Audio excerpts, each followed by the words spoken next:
You are listening to Brute McVein's Wrestling Review here with my co-host, DJ Convoy, here on our maiden voyage, where we are going to go through some old wrestling magazines. And DJ, how are you doing? Brute, I am doing great. It is great to finally talk to you, and it's going to be really fun talking about these old mags. I know I hadn't, we've interacted for a long time on the world famous Figure 4 Wrestling board on Twitter, but we've never spoken in person, and it's good to finally talk to you. 100%. I'm sure you meant the world infamous board, of course. Depending on the point of view. And you know, I saw something earlier today. This is going to date it, which I said we shouldn't do, but I don't care. Yeah. Bobby Eaton passed away yesterday. Yeah. All-time greats.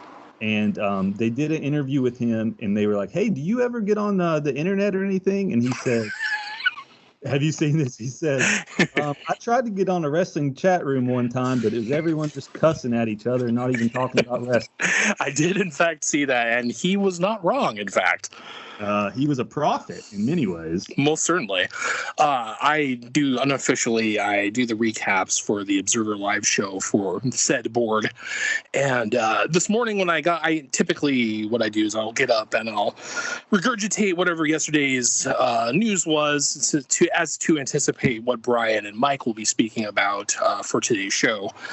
And so this morning, go to the board. Of course, I see that the first thing, and I just threw out anything I was going to write. I was just like, yeah, guys, Bobby Eaton passed away, and this one really hurts. And, it does. Obviously, this week, since we've already dated ourselves, Burt Prentice has passed away, as well as the Assassin. And, now Burt Prentice, I've watched a lot of Memphis, so Burt Prentice, means something to me somewhat. The Assassin, frankly, I can only really say I know him as Nick Patrick's dad, and I know him as the guy who loads up his mask. I can't say I've seen a ton of Assassin's work, so that one, I don't know if I was real affected by that, but Bobby Eaton, boy, I mean, that was a real punch to the gut, man. Yeah, one of the all-time greats. Absolutely. I don't think we can cover it any better than probably many other podcasts have done, sure. But a big shout out, man. Yeah. One of the ultimate tag team wrestler. And and like so many people have said, if he was around today, the love he would get. And I'm glad that he got to feel that. They had a thing for him here. I live in Knoxville, Tennessee. Maybe about a year and a half ago, it was before COVID. They had a special event honoring him, and a lot of big name people showed up. So I'm glad that at least that happened. Absolutely. I mean, there's someone who deserves any kind of accolade or lauding that he could get. And I think what's really most important about him, besides his tag team mastery and his fluid ring work and so forth, one of the few people in wrestling, an actual wrestler who is just a real honest-to-goodness, salt-of-the-earth, good person that no one says anything poor about. And, how many people are like that in wrestling? You can count them on one hand. Absolutely. I'm going to talk trash about you as soon as we hang up. So that seems reasonable to me. Yeah. Maybe there will be some Bobby Eaton here. We're going through Inside Wrestling Digest from the spring of 1999. This is a quarterly recap, and I have not gone through this because I wanted it to be kind of a genuine reaction. A fresh reaction. Yes. So this is a kayfabe magazine. I used to buy every magazine I could get my hands on. Some of them were kayfabe, some of them weren't. Sure. And this one is. And so on the front, we have Ric Flair, affected by layoff, ? The Ultimate Warrior in jeans with a giant belt buckle, and it says "Hero for Another Time?" ? They nailed that one. There's no question about it. Yes, and then Kane, better off with Taker ? But what I'm really drawn to is the back, because they have Chavo Guerrero, one of your favorites, with the stick horse, like he's holding it kind of behind him. Oh, Pepe, sure. And it says, "What will Eddie Guerrero do about his loco nephew?" Now, in my nascent WCW fandom, I did like Chavo when he was with Pepe and he was feuding with his uncle. I did enjoy his work there. I think where Chavo and I parted ways, so to speak, was when he started kind of showing up everywhere. He'd be in TNA for a few minutes. He'd be in Lucha Underground. He'd be here. He'd be there. And suddenly he was just kind of ubiquitous everywhere. And it's like, it's just Chavo, everybody. He's not, I mean, he's a perfectly reasonable wrestler, but it's just Chavo. And people would, oh, it's like we're cheering for Eddie. No, you're not cheering for Eddie. Eddie was the greatest of all time. This is Chavo. Yeah, I think that was probably part of it. And yeah. Like you said, he's perfectly serviceable. Sure. Always great tornado DDT. He was on every episode of CW Saturday Night. So, he was a staple of Saturday Night, absolutely, and Thunder. Oh, man, Saturday Night, one of my favorite shows of all time. So let's look through here. Let's start at the very beginning. I'm going to flip to page 6. Oh, my goodness. So they decide to lead off with their quarterly review of why has Hollywood Hogan shut out his own nephew. He led off with a story about Horace Hogan. I remember when Horace started cropping up in WCW, and they're like, here's his nephew. I was not a smart fan by any means. I did not have the internet at that time, anything along those lines. My only friends that liked wrestling only watched it because I watched it. And then later on, I had one buddy who was just as into it as I was. So I had no idea if Horace Hogan was really Hulk Hogan's nephew. I didn't know anything about his dead brother and the, affiliations with the Hell's Angels, allegedly, and blah, blah, blah, blah, blah. Didn't know any of that stuff. Horace Hogan shows up, just a bald dude in a vest. You're like, okay, wow, he's Hulk Hogan's nephew, I guess. Great. And then, I don't know if push is the right word. He was on TV a lot. I don't think you could ever truly say he was pushed. But just what a charismaless, and it's not his fault you're being compared to Hulk Hogan. I mean, it's just like David Flair, poor kid. What chance did he have? But Horace, man, just a complete walk-in cipher.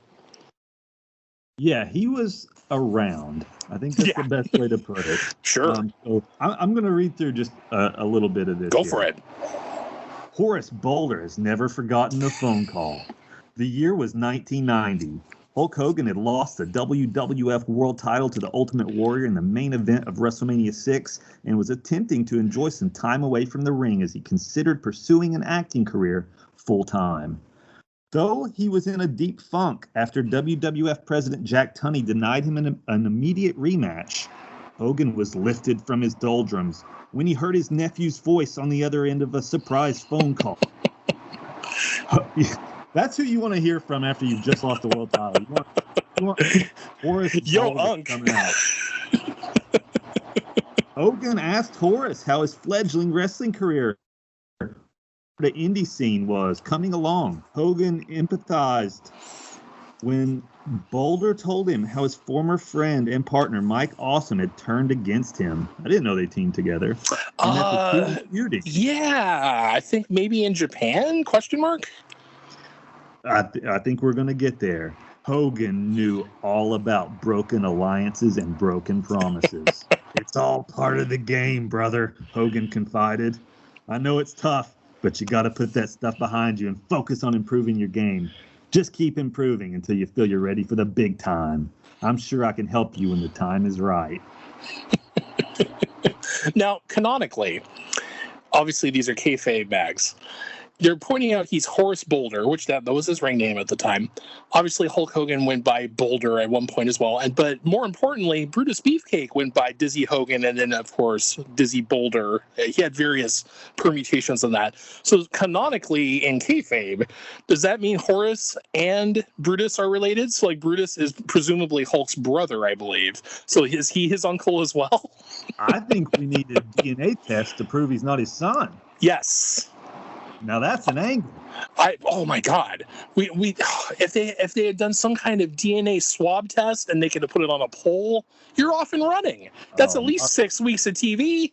You could. Oh, we're stretching this to 12. This is going to be. Yeah. Okay. Let's see. Let's move ahead. Now, refresh my memory in regards to Inside Wrestling. This is not an after mag. This is one of the second tier publications, I believe. Am I correct in thinking that one of the more slightly salacious ones? It's been a long time. It seems like they have quite a few contributors, but there is a lot of Stu Sachs in there. Okay.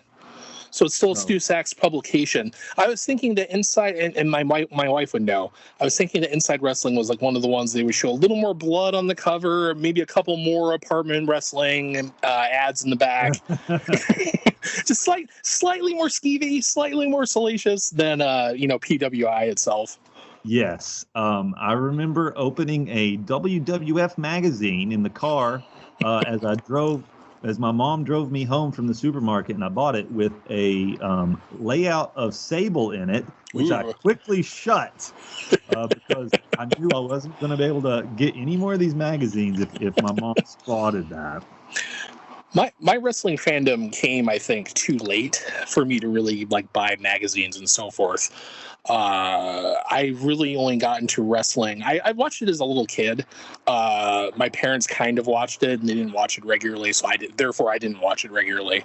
My parents split up in around 95, 96, and I don't really watch sports or anything. Didn't really have a lot in common with my dad. And I'd go over to his apartment and hang out, and he'd be watching wrestling. And then it was roughly 1996. So you had, kind of the WCW, is absorbing WWF guys that I knew from being a kid. They had Hacksaw Jim Duggan, they had Roddy Piper, they had Hulk, obviously. And I was like, oh yeah, I remember those guys from when I was a kid. So kind of started watching with them, and that's kind of when I got into it. I would have been, probably, 15 or so. And so, yeah, by that point, I never really looked at the backs. Now, of course, I'm a dork, and I have, a ridiculous amount of PWI, WWF magazine, and you name it. The archives here at Casa de Convoy are pretty extensive, but it was just never really a part of my wrestling fandom then. I wish it was. I wish I'd kind of grown up reading after mags, and when they would put together the dots of here's Mid-South champion Ted DiBiase, and maybe he's coming to an inheritance, to kind of explain that suddenly he's going to be the $1 million man. I love stuff like that. I love the genealogy. I love the tracing of these characters, and somehow they're trying to keep them consistent from one incarnation to another. Yeah, and so since this is our first episode, we're going to be going over a lot of magazines. It's hard if you didn't grow up in this era, and most of our listeners are probably going to be, around our age of late 30s, 40s. Yeah. That's kind of who listens to these podcasts for the most part. But these wrestling magazines were important. The first I ever heard of a lot of wrestlers and ECW from these magazines. And I can specifically remember watching Nitro and Raw at a friend's house, flipping back and forth. And while my buddy controlled the remote, I'm reading through a magazine, and there's a 2-page thing for Taz, the most feared wrestler in ECW. And all the different tapes you could buy with his matches and stuff. And I saw that, and I was thinking, oh, wow, I've never even heard of this guy, but he looks like a maniac. They've got him suplexing dudes through tables and stuff like that. And, you could find out a lot of information. I ended up buying a lot of those VHS ECW tapes based off of those advertisements. Well, it's so foreign, and it's attractive, and it's enticing. You're like, wow, I can't see this. Well, how do I see this? I totally understand. When I got into comic books when I was a little kid, you'd see ads for Japanese comic books, and you'd see slightly more adult comic books. It's like, ooh, what is this? This is something that I'm not supposed to have access to. And yeah, it's just a whole nother world opening up to you. That's must have been a tremendous feeling to come across a Taz and pages of those. If you think of the territory days, think of a guy like Lex Luger. He owes everything to Aftermags. Think of that, because they would herald him oh, this is the next big guy, NWA's next big thing, Lex Luger. Every mag would have his face plastered all over him, or just a big bicep pose. And it was the NWA's answer to Hulk Hogan. That guy got so much hype just off of Aftermags. The younger generation has no idea what it would have been like at that time to only consume your information that way. It's just a completely different time, and a neat time in a lot of ways. Yeah, it's something I don't think we're going to get back. No. No, No, long gone. And so let's get back to this Horace Hogan. I know everyone's just dying to hear more about Horace Hogan here. So Hogan says, I'm sure I can help you when the time's right. There was a long pause on the other end of the line. Boulder had no intention of trying his hand in the WWF at this stage of his career. Instead, Boulder asked Hogan about wrestling in Japan. He had always told me about wrestling for the IWGP belt in Japan, and I wanted to find out more, Boulder recalled after a recent Thunder taping. See, I didn't want to wrestle in the same promotion as my uncle. I wanted to go somewhere else, somewhere where I could establish myself without having to live up to his image.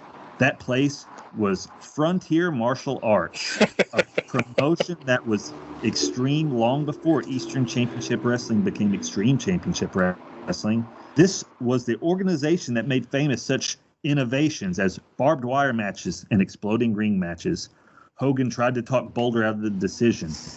He told me all about big money and thousands of fans and all the glamour, Boulder said, but I was never interested in that garbage. All I wanted to do was fight the toughest guys in the world.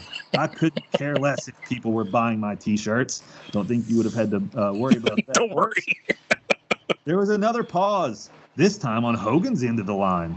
Finally, Hogan spoke. Hey, it's your life, he said, hanging up the phone. So he just hung up on him? He just hung up on him. Wow, stone cold. What a jerk. Hogan and Boulder have rarely spoken since.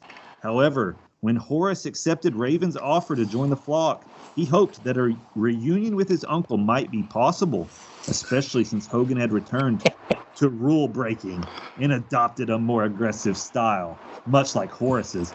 So Hollywood Hogan found his game after Horace Boulder. Now, we might have to explain to people that in the old magazines, they wouldn't say heel and face. Bad guys were rule breakers, you see. There you go. Well said. I can just imagine that Algonquin round table of Hogan calling up his nephew, them discussing his wrestling path. What a fanciful article. Just fantastic. I wish that was a real conversation, and I wish we could be privy to it. So, you wrestled for the IWGP belt, but I'm going to go to Frontier Martial Arts Wrestling. Because obviously Hogan's hip. He's up on that. He knows all about Onita. He knows all about exploding rings and barbed wire death matches. And Hogan's a tape trader. He knows it all. That's around the time Hogan would tell him where to put his bag down and then You got my gimmicks, brother. Brother, I'm your nephew. There you go. So it says instead, Boulder and Hogan seem content to go their separate ways. They're not feuding, but they're not quite friendly either. According to some W sources, it's almost as if the two have forgotten they're related at all. Here's a quote. Horace and Hollywood are related? Get out, said Cruiserweight champion Chris Jericho, only half jokingly. I guess that would explain Horace's hairline and his technical expertise. That's pretty good. But if Horace is Hogan's nephew, how come he's not wearing a black and white NWO t-shirt? ? That remains the $100,000 question. With Hogan surrounding himself with obedient, muscle-bound enforcers, why has the 6'3", 260-pound Boulder been left off the invitation list? Or did Horace decline a private invitation for his own reasons? Only Hogan and Boulder know the answers, and neither would comment on the matter. Wow. Now, until you mentioned that he was in Raven's flock, I completely had forgotten that he was in Raven's flock. That knowledge completely exited my mind. I only remember him in NWO Black and White, so I forgot that was his entrance. Yeah, he hadn't passed the test yet. No, brother. Yes. Oh my he passed the initiation, brother. I'm going to skip kind of to the end here. We've only got a little bit more. If Hogan disapproved of Horace's stint in FMW, one would think he would disapprove of his association with the flock. But if Hogan is truly desperate to regain the WCW title and be rid of the Wolfpack, there's no telling what kind of behavior Hogan would be willing to accept. Boulder has had a tremendous career in FMW, brutalizing almost everyone who stood in his path. Boulder has yet to revisit those ultra-violent ways in WCW, but NWO Hollywood has a way of bringing out the worst in all of its members. Maybe Hogan is shutting out his nephew. For the good of WCW, maybe it's better that way. Dun, dun, dun. Now they say his ultra-violent ways. As I recall, the hardcore division in WCW, you might have a surge can and perhaps a kendo stick. You're not going to have a lot of the ways of, exploding barbed wire hell or double hell glass match or anything that they might have had in FMW. So I find that a little amusing that they try to flag up his ultra-violent ways as if he's going to be bringing Onita-style ultra-violence to the rather placid WCW. I think I remember now that you mention it. Horace was like, he would always hit people with a stop sign. Yes, a stop sign, I think, was his signature move. Someone gave him the stop sign, like, please stop wrestling, and he just misinterpreted it. Just used it as a weapon. That may be the case. It may have been Hogan. According to if that article is to be believed, it may have been Hulk Hogan. Wow. We're uncovering some deep revelations here. See, this is the problem in WCW. They make you work for it, but it's more rewarding that way. Oh, I'm about WCW now. They should have won the war. Definitely. Of course. All right, let's move on. Unless you just want to talk about Horace Boulder some more. I think we've exhausted the possibilities of poor Horace, much like he exhausted himself in WCW. I'm sweating profusely. So let's see. We've got an article on D'Lo Brown, Austin McMahon, who really has the upper hand. But I want to move ahead to page 41. Chris Jericho's advice to WCW: lighten up. Yeah, let's see here. Let's move ahead, since we had a little reference to Jericho in the last article. Now, this is the beginning. This was a spring 1999, I believe you said? Spring of 99, yes. So spring would mean that this came out probably in January. The way magazine publishing works, it's probably been January or February. So he would probably know that he's going to WCW at this, or excuse me, to WWF at this point, but wouldn't have officially been out the door yet, would be my suspicion. And now that I can't believe this, but I want to go back to Horace Boulder real quick. The unofficial mascot of the Brute McVein podcast. Oh God, no. When did he do the NWO pass the test stuff? Oh God. 90, it's got to be mid 99, I guess, maybe early 99. I can't honestly swear to that. It has to be, because I mean, they're leading you into it with this article here. That would be amazing if the article was outdated and he'd already joined the NWO by the time this had been published. Yeah, so they had to, in as unorganized as WCW was, like, I'm just curious is all, So. I'm going to take a cursory search while you read the Jericho article and see if Wikipedia tells us anything in regards to Horace Hogan. I'm going to get started on this, and this one's actually written by Chris Jericho. Oh. Yeah, so this is going to be cool. This is reprinted from Inside Wrestling, January 99. It says, I usually don't waste my time writing for wrestling magazines, but in light of all the garbage that's been going on in WCW, I don't feel as though I have a choice. This is the story of an intelligent, many might even say brilliant young man who is on the verge of becoming the greatest superstar in the history of this sport. This man, let's call him CJ, has paid his dues by putting 7 long years of sweat equity into the business. He quickly rose to the top of the cruiserweight division by obliterating wrestlers such as Stinko Malenko, Sugar Ray Mysterio Jr., and Hootin' Toot Guerrera.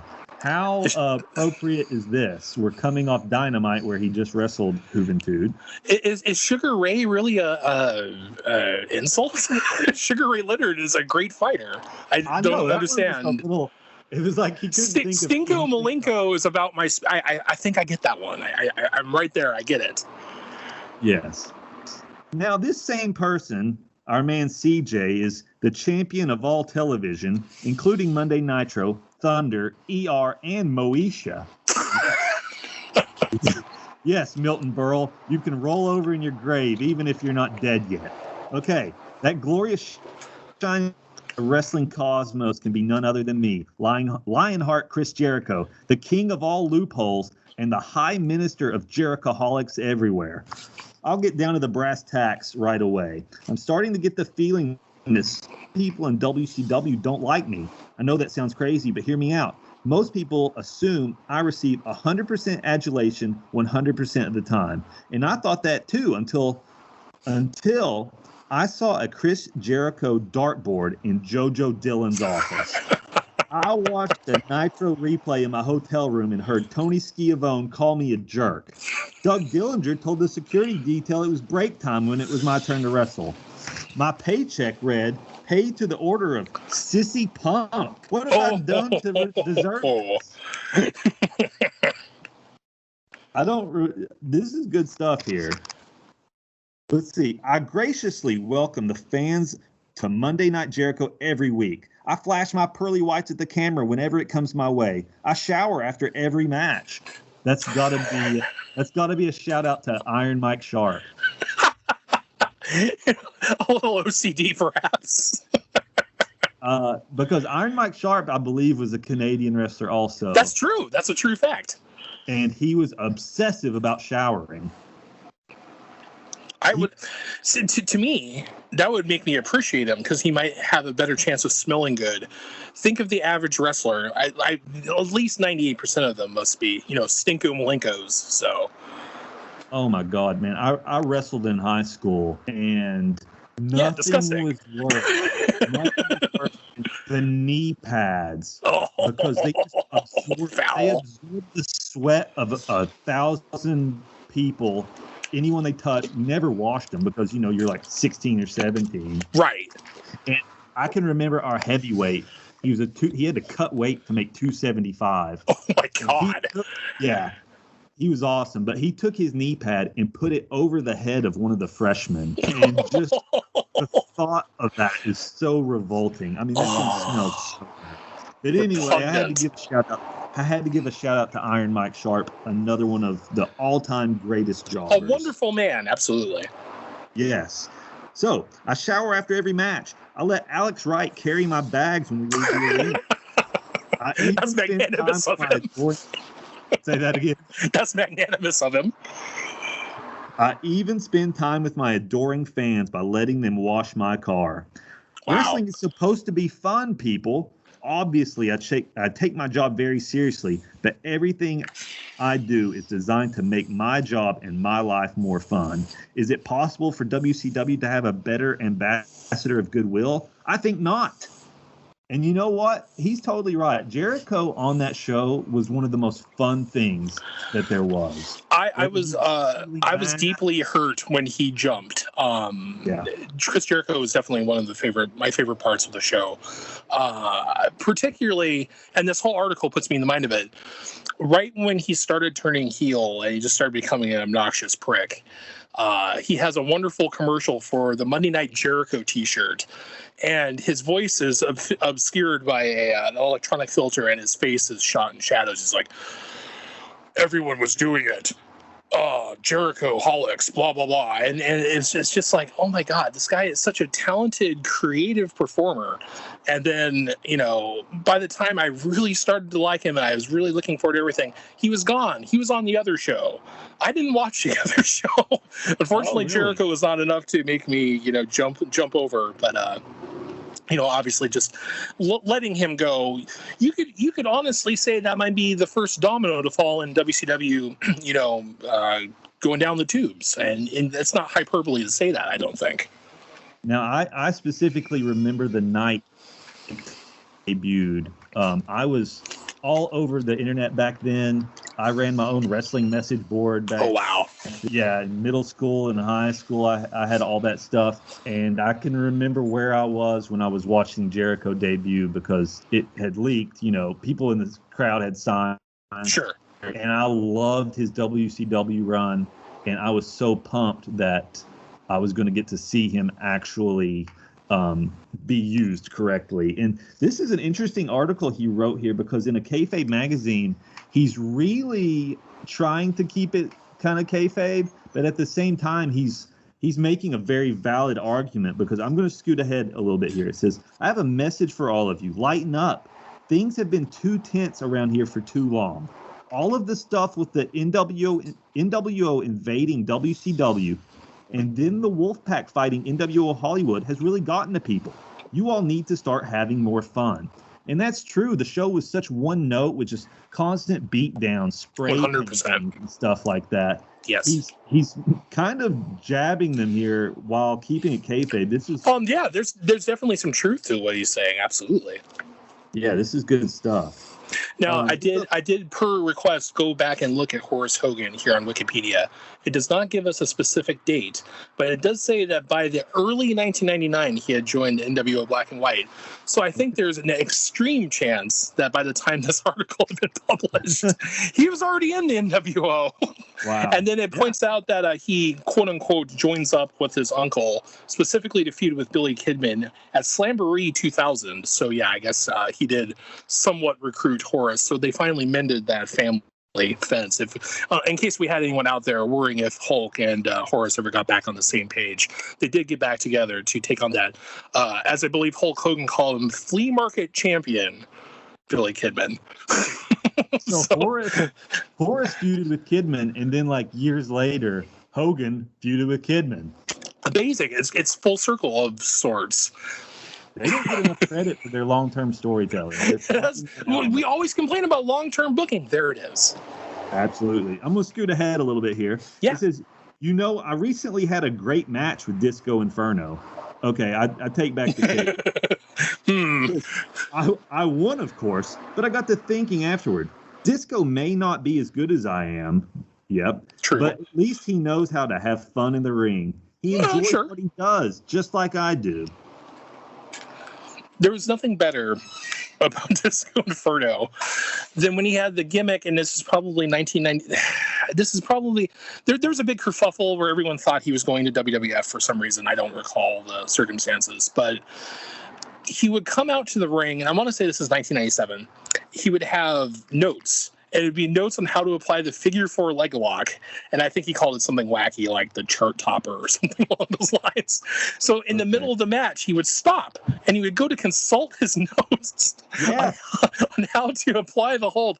And for a long time, before, I kind of learned about his like awful opinions and building and whatever else and how great he thinks he is, I thought Disco Inferno was the funniest man alive. I thought he was tremendous.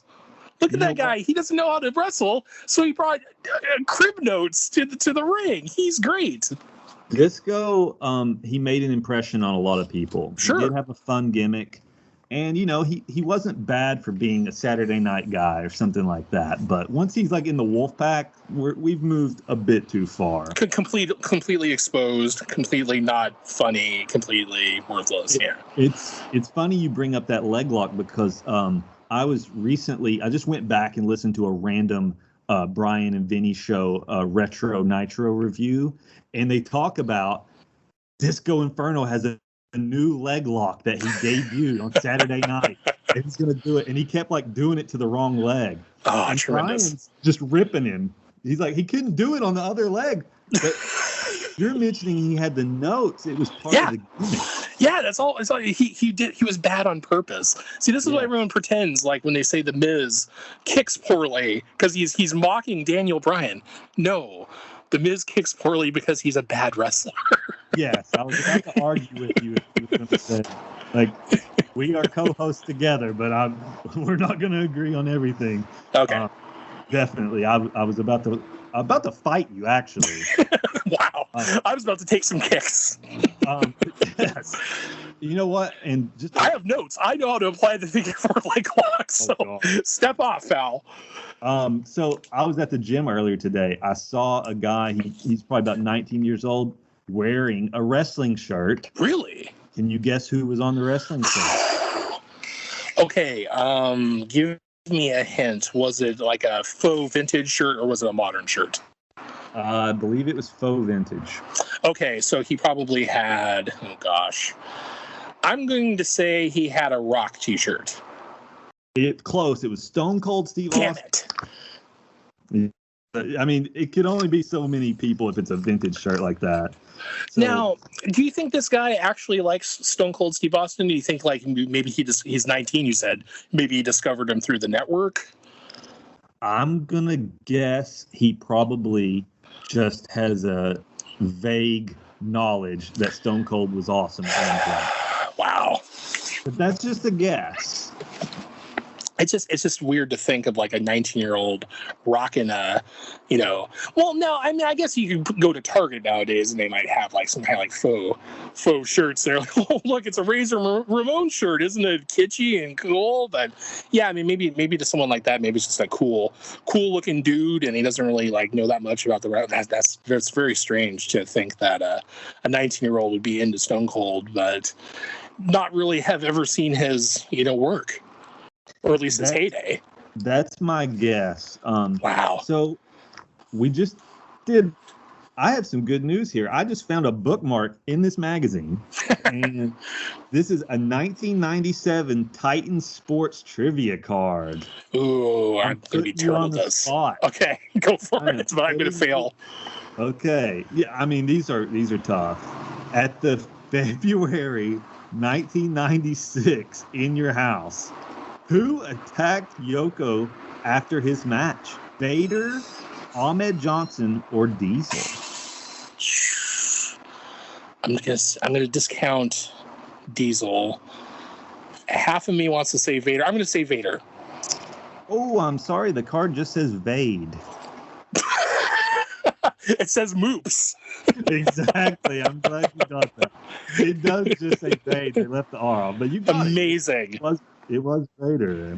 Okay, so they had a Beef Boy battle that I don't remember at all. They're probably supposed to lock up at It's Time, which bears Vader's name. Well, his catchphrase anyway, and it wasn't there.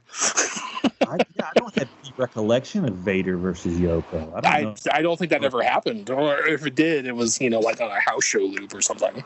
Yeah. At the 1994 SummerSlam, who was Tatanka's opponent? IRS, Mabel, or Lex Luger? I'm reasonably sure it was IRS because they would have been fighting over his headdress and the gift tax. Am I right in thinking that? According to this, it was Lex Luger. Damn it. Yes. So, 1994. I don't know if Tatanka. I'm guessing Tatanka at that point might have turned heel. Would he have been in the $1 Million Corporation by that point? Yeah, that might have been what happened there. But, see, the IRS feud might have been like 93 or even 92 then. So yeah, okay. Okay. They definitely feuded, and they definitely feuded over a gift tax for his headdress. That much I can tell you. All right, last one here. At the 1992, we just keep going back in time. At the 1992 Survivor Series, Bossman's opponent was? Does it give you multiple choice? No, this one. Jesus! I just have to come up with it on my own. Yeah. Wouldn't it have been Nails? It would have been too early for that. I'm gonna go out on a limb and say, damn it. And they have it's not Perfect because Perfect has that whole running storyline of if he's going to come out with Macho Man later on down the road. Your reputation's on the line. My poor reputation. Yeah. I'm going to say Nails, but I think it's wrong. Ding, ding, ding. It was Nails. Yeah, Nails. Tremendous. You got it. Thank goodness. So 2 out of 3 ain't terrible. Well, I guess 1 out of 3 and then an asterisk isn't too bad. Yeah, no, you did well on Moops. Oop, the card says Vade.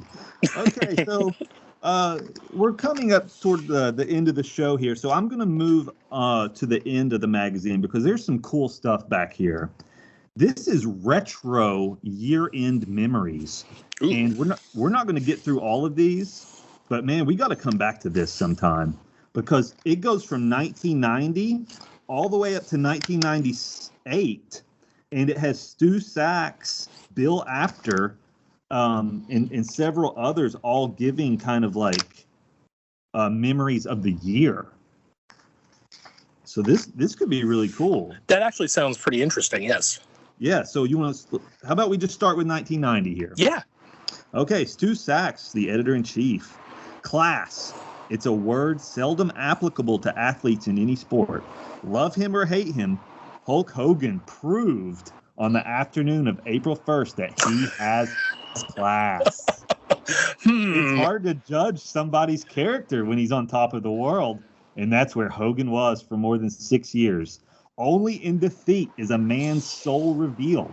The sight of Hogan saluting his conqueror, the Ultimate Warrior, as he was carted away from the Skydome ring at WrestleMania 6, will forever be etched on my mind. Hogan was understandably stunned immediately after losing. But as soon as he was able to think, he congratulated the new champ and left him alone to bask in the glory of his accomplishment.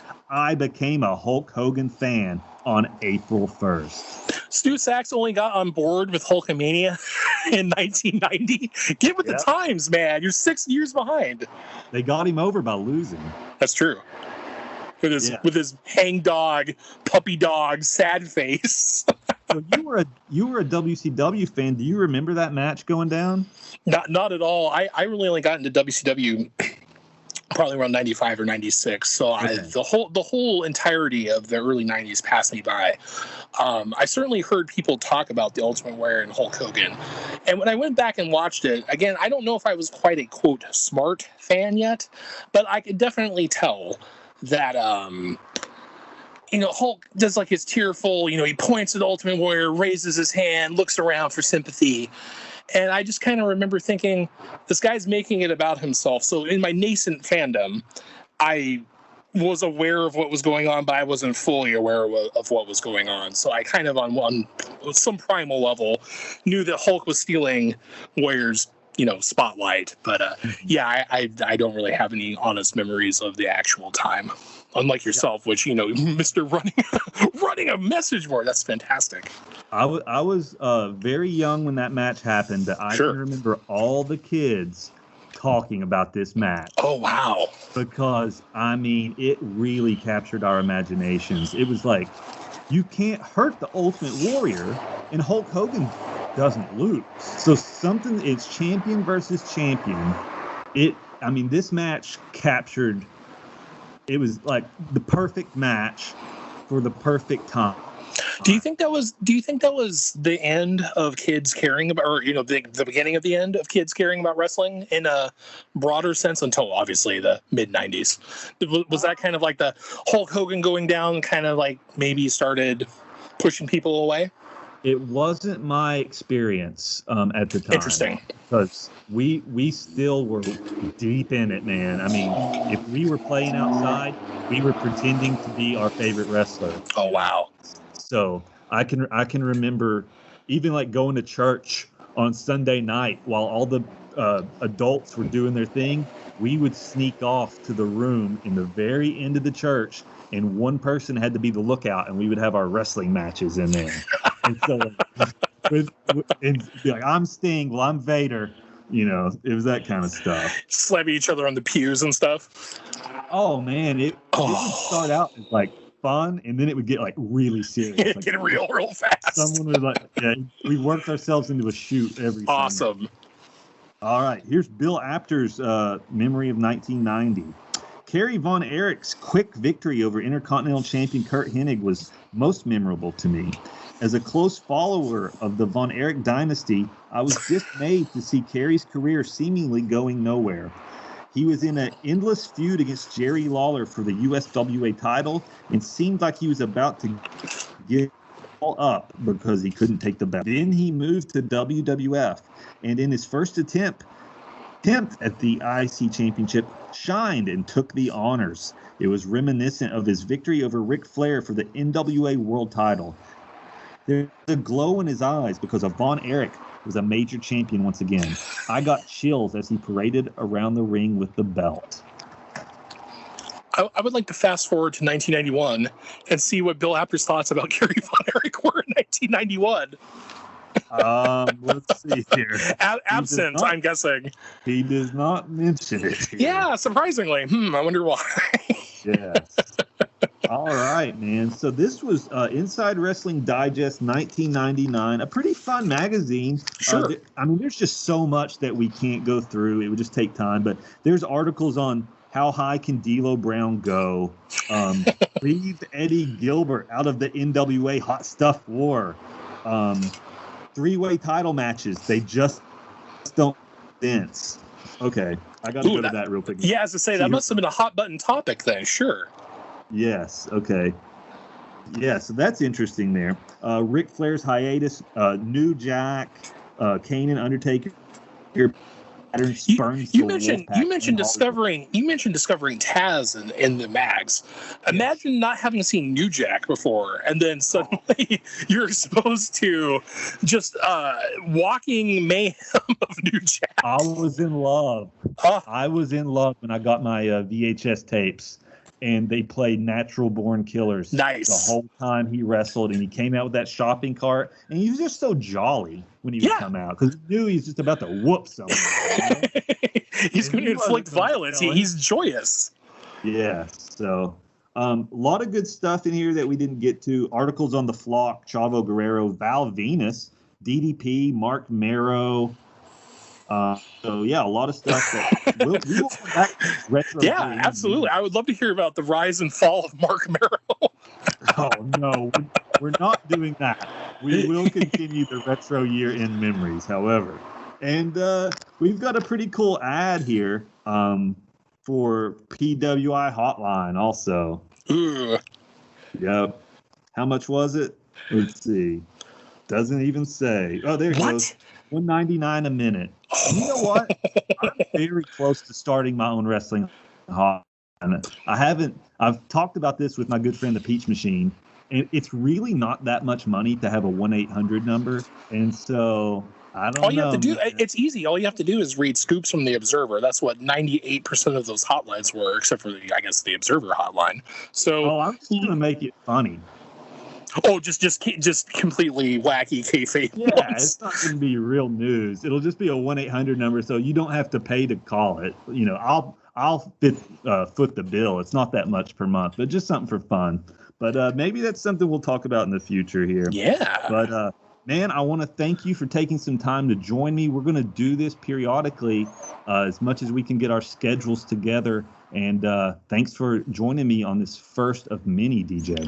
Thanks for thinking of me, Brute. I've been a big admirer of your work for years, and I hope to keep doing this for you for some time until I run out of amusing anecdotes or funny wrestling facts. Well, we'll get one more week out of it at least. That's sure. All right. Thank you all for listening.